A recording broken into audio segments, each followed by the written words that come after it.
Chapter 14. What is this? They're monsters. Lumiola shouted in her heart. She had been watching from a nearby bush to see how the two of them were fighting.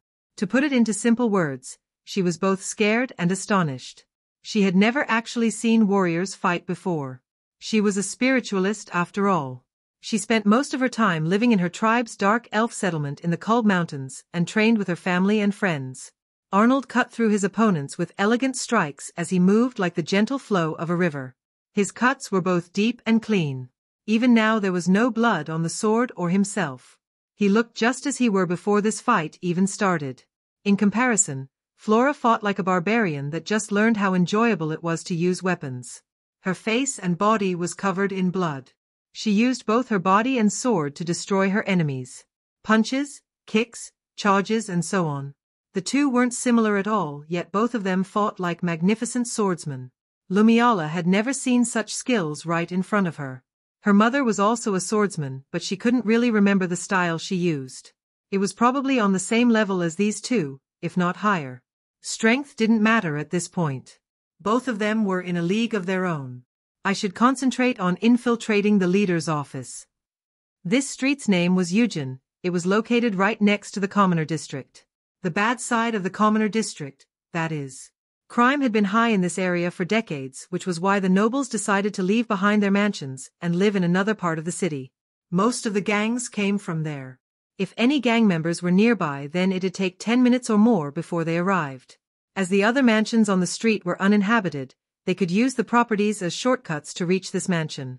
I need to hurry before their reinforcements arrive. She didn't really think that Arnold and Flora would stay to protect her. Their objective was to eliminate the boss and take back Lauren. Lumiola remembered Arnold's words. I want you to take some documents for me. It concerns a certain building. It's located at. I wonder what he wants those for. Well, whatever. After sneaking past the gangsters who were charging towards Arnold and Flora, Lumiola jumped through a window. The entire mansion's great hall was dark and quiet. It was like everyone had left to go outside. I smell blood. Being a hunter and tracker, Lumiola could smell from far away. The inside of the mansion had a thick iron smell to it. What's that sound? She kept hearing flesh striking flesh. It was like someone was punching another person. Lumiola wanted to go check it out, however. Her only objective was getting whatever valuable documents were inside the gang leader's office. She erased her footsteps using sound magic and crept up to a nearby statue. She hid behind it and looked around. It's pretty dark, she whispered and took out a bag filled with powder. This particular powder was a magic crystal that had been crushed into tiny particles. It was now similar to a dust. Lumiola took a deep breath after throwing the dust on her hands. She exhaled deeply, which made the fragments scatter through the air. As I thought, she muttered when she saw the detection magic sensors. The fragments made it visible since magic and crystals are both components that consisted of mana. She looked around and saw that there were multiple crossbows aiming in each sensor's direction. If an intruder were to touch one, then the bow would shoot a bolt at the target. Lumiola smirked. It was easy for her to evade all of those bolts even if she were to trigger them. She had a special racial trait of elves which made their bodies extremely flexible. Since she wanted to stay quiet, she had to be cautious to avoid any alarms. Hop! Lumiola used her athletic body to jump through and avoid the detection sensors. She did a pose like a gymnast who just finished a course in a championship. Ahem! She ducked and sneaked up the stairs. Luckily for her, the stairs didn't have any traps like the Great Hall. Since the stairs were the only way up, she would have had to climb a second-floor window if the stairs were riddled with traps as well. That was too troublesome. Lumiola snuck up the stairs as she kept hearing those strange noises.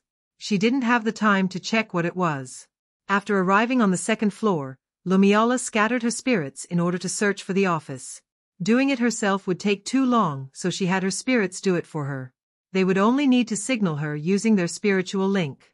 In Star Fantasy, spiritualists were people who could control elementals of nature: earth, fire, wind, and water. Light and dark elementals existed, however, not many are able to use it.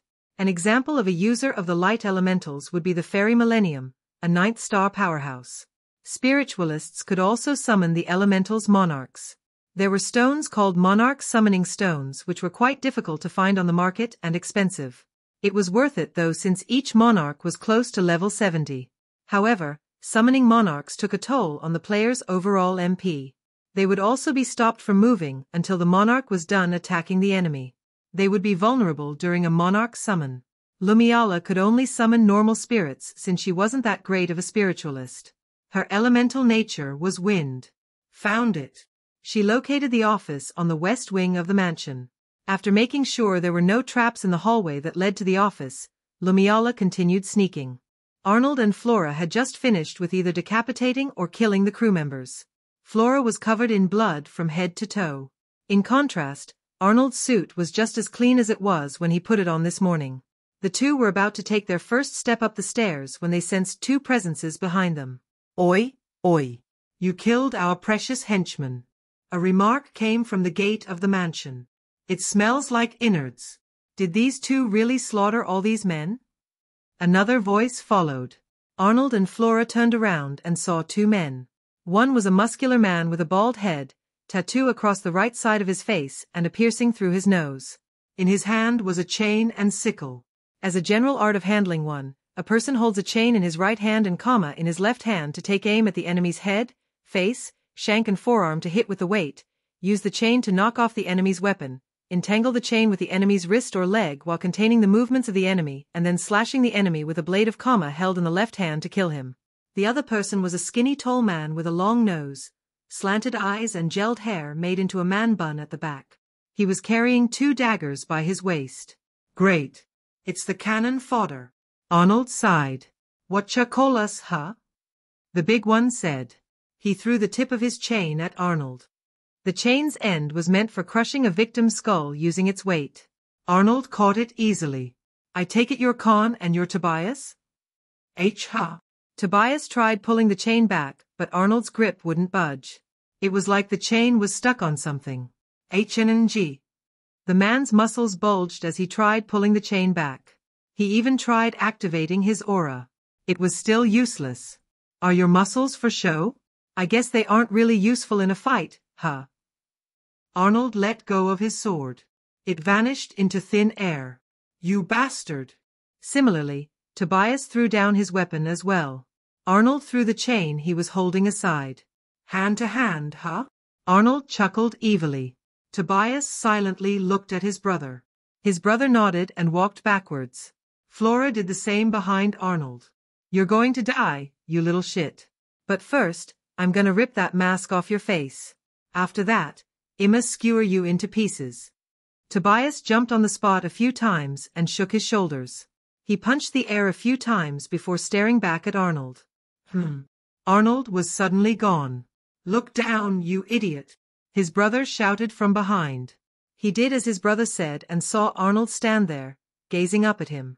Eek! He staggered back a few steps. What's wrong? Come at me. Arnold bent forward and held out his face. You said you wanted to break the mask, right? Well, do it. Are you mocking me? Tobias clenched his right hand and swung it. It was knocked back by an unknown force. Huh. Tobias looked at his hand in confusion. This time he used both hands to punch. Deflected again. Meanwhile, Arnold was still standing there. Ora! Tobias threw multiple punches, yet even those were deflected by the same unknown force. What the hell? Even though his fists were covered in aura, he couldn't even scratch Arnold. Stop using aura barriers. He threw another right hook. Instead of being deflected and thrown back, Arnold caught his hand. Are you really that dumb to not see what's going on? Or are your skills not as impressive as those muscles? Arnold tightened his grip. I was merely moving at a speed you couldn't even react to. Arnold said and squeezed the man's hand even harder. Iya! He screamed as his hand was crushed with extraordinary strength. What was strange was the fact that Arnold wasn't using aura to increase his strength. He was only using it for his speed. That just shows how powerful the villain was even without aura. Gwa! Tobias tried punching Arnold with his other hand, but it was useless. Arnold grabbed that one as well. The 2 meters tall giant of a man was being pushed to the ground by the strength of a teenager. I'm coming. Kon shouted from behind and unsheathed his daggers. A green aura surrounded his body. He was about to charge at Arnold, however. Flora quickly arrived before him. Her once long purple hair was now completely black. The magic item's effect wouldn't last very long, so they had to finish the infiltration quickly. Your opponent is me. Tisich. He clicked his tongue as he jumped at her with his daggers that were coated in poison. As that was happening, Tobias was crying for mercy as Arnold was forcing him to the ground with raw power alone. PP please, he sobbed. Tell me, did you enjoy making Lauren's parents suffer? Arnold said quietly. His cold voice was laced with venom. Ha! Tobias looked up at him in confusion. Then his eyes widened in realization. Aha! Why you're here for that girl, huh? Between gritted teeth, he laughed. They shouldn't have made that loan. You know what I do whenever the boss isn't looking? Tobias smiled widely while holding the groans back. I ravage her mother, sometimes the dad watches too. Hey. Seeing him look at me fucking his wife. Before Tobias could get another word in, he suddenly saw something. It was his death approaching in the form of an aura-enhanced punch. It seemed so slow. It was like the world had stopped time for a second. He could see the eyes through the gaps of the young man's mask. They were icy cold blue eyes that weren't looking at a human anymore. Then it all faded to black. Arnold's fist had shattered Tobias' entire skull. His brain matter splattered everywhere. If one were to look under his mask, one would scream in terror. He was making the face only a devil could make. One of absolute anger. Arnold had a sudden thought. Lauren was right. He could have saved her and prevented all of this from happening. Why didn't he? Why did the original Arnold hold zero compassion for those around him? Because he was a selfish, deceitful, self-centered piece of human trash. And he had stayed that way ever since he died. The way he died wasn't even pitiful. Alone. He died without any loved ones by his side. Arnold silently looked at the second floor at a window where Lauren and the leader ought to have been in. You're next, you bastard.